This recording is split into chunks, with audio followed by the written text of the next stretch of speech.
Hey everybody, today is March 27th and I want to welcome you to this edition of Living Power, your online Bible study where we are walking through the Bible in a year. We are finishing up the book of Joshua. We're about to start Judges, and I want to congratulate you. We have finished the first quarter of the year already, and I hope you have enjoyed the Bible study. I know I have thoroughly enjoyed kind of facilitating you through it. I hope that I've enlightened you to see some things that you've never seen before. Today we're going to talk about the land apportionments. Before Joshua died, he made sure all of the tribes had the part or the spot of land that they were to receive. There were 12 tribes of Israel. And you might need a little bit of a recap as far as the descendants of Joseph. You'll see that in the Bible we're using, the New Living Translation. It talks about the descendants of Joseph, specifically two of the tribes, Ephraim and Manasseh. And if you remember at the end of the book of Genesis,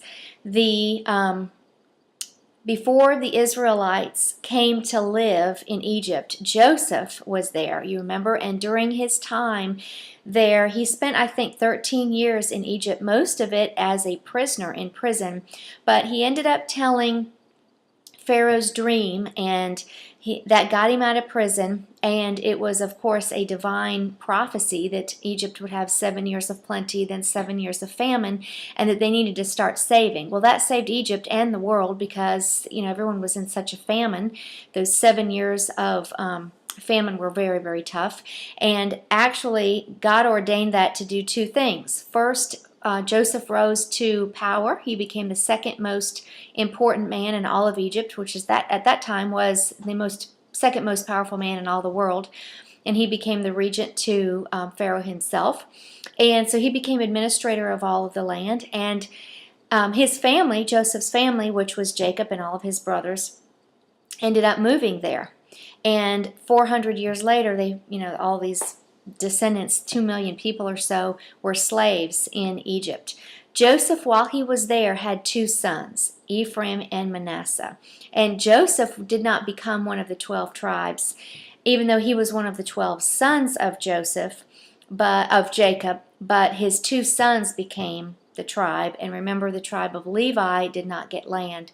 That's how you end up with the 12 tribes. So, just a little bit of a history lesson. After seeing the map, you might have a few questions. I know I did. I was looking at the map going, well, I wonder why this and why that. So I have 3 questions that I want to answer for you today, and I'm hoping that you maybe had the same question. If you didn't take a look at the map yet, you might want to stop the video and go back and look at that. If you're watching from YouTube, you need to go to my website to see the map at shannonmullins.com. When you get there, you want to click the Bible Study tab, and you will immediately see the lesson for today. Just as a side note also, I always send out the video at 5:30 every morning, but I don't have any control over bottlenecks at certain points in, for the servers between my server and your server. It goes through a whole bunch of different routers and things. But one day, a couple weeks ago, you didn't receive the email until 11 o'clock. And that was because they had a problem with the server, so the email on their end didn't go out until later. If that ever happens again and you want to see the video and you don't have it in email, you can go directly to my website. You don't have to wait till that email comes. You can go to shannonmullins.com and click the Bible Study tab, and you can watch it directly from there. So that just kind of gives you another option.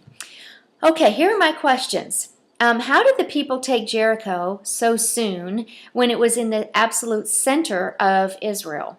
And the answer to that is they came from the east, because remember, there were 2.5 tribes on the east side of the Jordan that got their land when Moses was leading the people in battle. So they already owned and took over all that land on the east side, and they could easily come in, crossing the Jordan that way, taking Jericho. So that's one answer. The second question that I had when I looked at the map is, why is the territory of Manasseh so large?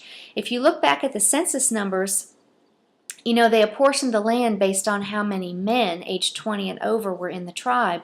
Well, Judah had a bigger number than Manasseh, so why is Manasseh getting more property?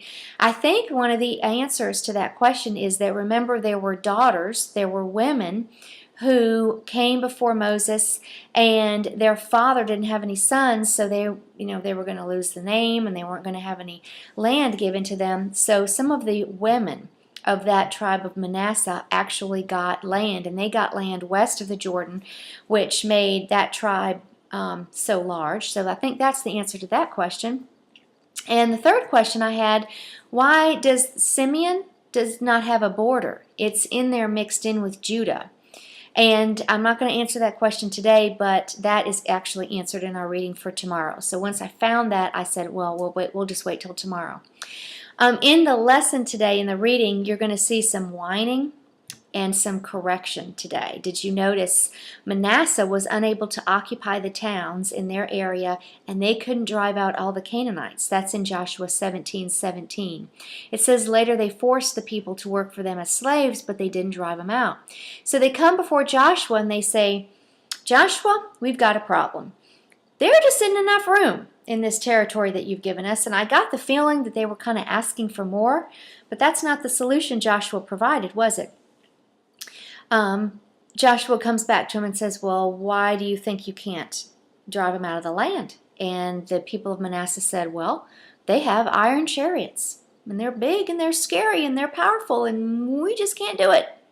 Well, Joshua comes back to him and says, well, you will drive out the Canaanites, even though they are strong, and even though they have iron chariots, because you are numerous, and you are very powerful people. So there. So they went back, and they didn't get any more land, and I guess they had to just drive out the people, and I guess that's what they did. They weren't the only ones with this problem, though, were they?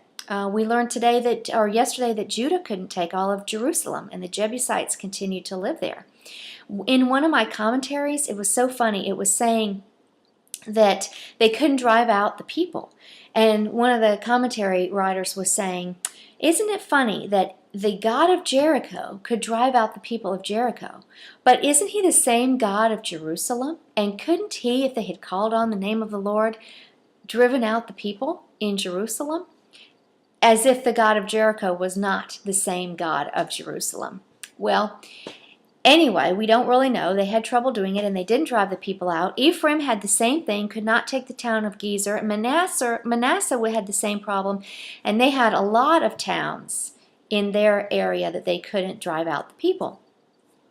The problem was that they came up with a solution that seemed okay with them, but it wasn't what God had intended for them to do.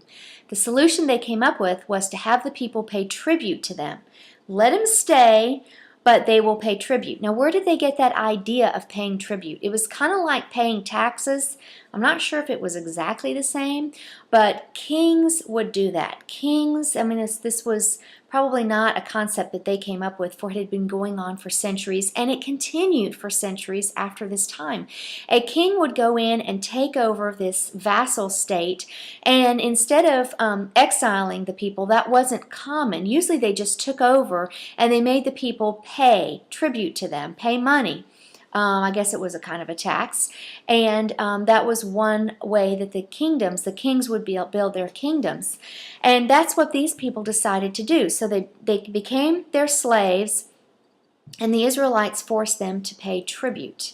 That's why I've titled the lesson today, Tribute or Triumph or Tribute, because this was a choice that they made. It was an easier solution. It was more immediate for them, and they saw an opportunity that they could actually make some money. But what they didn't see was the problem that would lie ahead. Of course, God can foresee the problem, but the people did not foresee that the problem was that the people would corrupt them, and then they would eventually turn away from worshiping God.